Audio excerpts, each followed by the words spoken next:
Welcome to Broken Bushcraft. Still broken edition because I'm still healing from my hip. Today we're going to be making forever bread, also known as hardtack. It is the absolute original survival food. Really easy to make, really interesting history behind it. Don't forget to comment, like, subscribe, and share. Let's kick this off. So what is hardtack?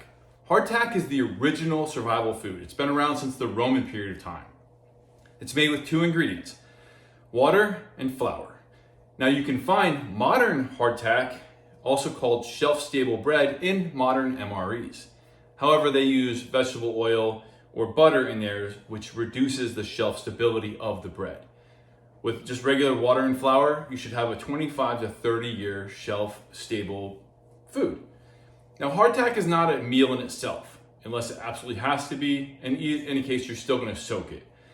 Hardtack was added to soups and stews so it would give those travelers more calories and would make the meal more substantial than just a thin broth. During the Civil War, soldiers were known to break up hardtack into almost like an oatmeal or mush type consistency, add milk, brown sugar, or bourbon, and then heat that up and eat it like a pudding, so it would be a dessert. During the Civil War, soldiers also would soak it in water or milk and then fry it, and you would have fried hardtack. So it's one of those foods that you can add to stuff and will give you some more calories, easy and cheap to make, and it's the original survival food, so let's make some. The ingredients for hardtack are really easy. It's just flour, all-purpose flour, not self-rising flour, and 1/3 cup of water. That's it. Now we're gonna add salt. We're gonna do 1.5 teaspoons of salt. And that's just gonna help preserve it a little bit longer and give it a little bit of flavor. Without the salt, it's just gonna be a little bland. Now you can also reduce the salt by half and put some herbs in there like rosemary, oregano, stuff like that. That'll just give it a little extra flavor, but you really don't need to because the hardtack is gonna take on most of what you're putting it into. So the first thing you do is set your oven to 375. So the first thing is 2 cups of flour.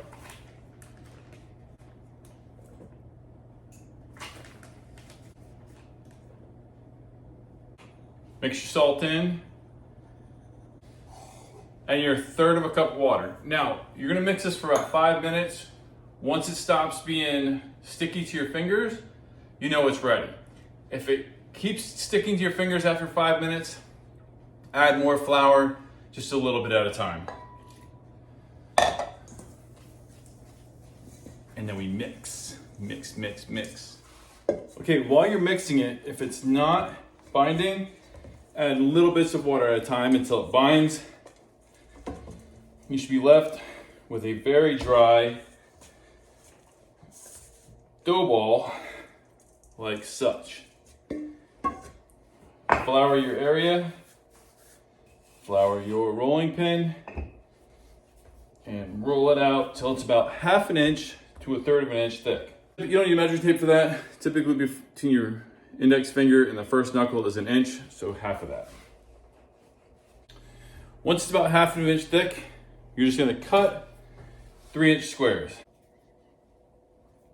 So once you have your squares cut, take a kebab stick or a meat thermometer, chopstick, something, and just poke holes through it.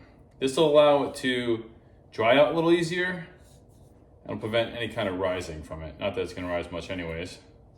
Now they're gonna go in the oven for 30 minutes, and then we're gonna flip them after 30 minutes. They'll cook for an additional 30 minutes. So an hour total baking time. On the middle rack. Now we wait. Once the hour is up, we're gonna take the hardtack out and transfer it to a cooling rack. There you go. You're gonna let your hardtack cool for about an hour to a day. It depends on you. Once it's cooled down and it's dry, you're gonna take it and put it into an airtight container, and then take that container and keep it away from fluctuating temperatures and light. This way, it'll keep it shelf stable for about 25 years. So you take your hardtack, put it in your soup or your stew. Let it sit in there for about 10 to 15 minutes so it softens up, and that's just gonna add a little bit more substance to your soup. I hope you enjoyed that. I hope you learned something, and I'll see you in the woods, hopefully soon. Oh.